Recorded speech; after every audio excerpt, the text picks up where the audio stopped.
নতুন মিশনে Peter Butler কিছুদিন আগে এশিয়ান কাপ বাছাইয়ে নারী দলকে নিয়ে ইতিহাস গড়েছেন এই ইংলিশ কোচ। এবার নিয়েছেন বয়সভিত্তিক দলকে অনূর্ধ্ব-20 এশিয়ান কাপের মূল পর্বে খেলানোর চ্যালেঞ্জ। বিমানবন্দরে শিষ্যদের সঙ্গে হাস্যোজ্জ্বল এই মুহূর্তটাই বলে দিচ্ছে এই দল নিয়ে কতটা আত্মবিশ্বাসী বাটলার। কোচের মতো একই লক্ষ্য নিয়ে লাওস যাচ্ছেন আফিদা খন্দকার। কিছুদিন আগেই নারী এশিয়ান কাপ বাছাইয়ে মিয়ানমারে দলকে দিয়েছেন সামনে থেকে নেতৃত্ব। এবারও অধিনায়কের ভার তার কাঁধে।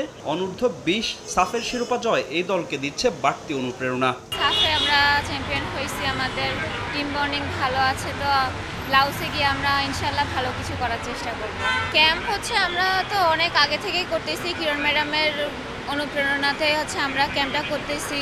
তো হচ্ছে এই ক্যাম্পটা করার কারণে আমাদের এত সাফল্য আজকে আসতেছে। তো আমি আশা করব যে ক্যাম্পটা ধারাবাহিকভাবে চলতে থাকবে। বাছাই পর্বে আফিদাদের প্রতিপক্ষ শক্তিশালী দক্ষিণ কোরিয়া, লাওসের মতো দল। তবে র্যাঙ্কিং যে বড় কোনো বিষয় নয় তা আগেও প্রমাণ করেছে বাটলার শিষ্যরা। বরং দক্ষিণ কোরিয়ার মতো শক্তিশালী দলের সঙ্গে খেলার অভিজ্ঞতা মূল দলে কাজে লাগাতে চান আফিদা খন্দকার। আপনারা তো দেখছেনই যে হচ্ছে আমরা মায়ানমারে গিয়ে হচ্ছে র্যাঙ্কিং কোনো বিষয় না সেটা প্রমাণ করছি। তারপরে জর্ডানেও আমরা সেই প্রমাণটা করছি। ইনশাল্লাহ এবারও আমরা চেষ্টা করব।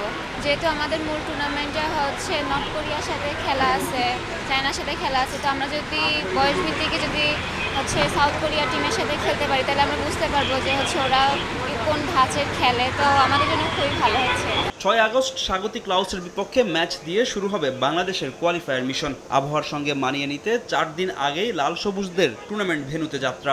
কন্ডিশন বিবেচনা রেখেই গেম প্ল্যান সাজাবেন মাস্টারমাইন্ড পিটার বাটলার। কোচ হচ্ছে ওখানে যাওয়ার পরে আমাদেরকে নির্দেশনা দিবে যে হচ্ছে এই টিমগুলোর সাথে আমরা কীভাবে খেলবো।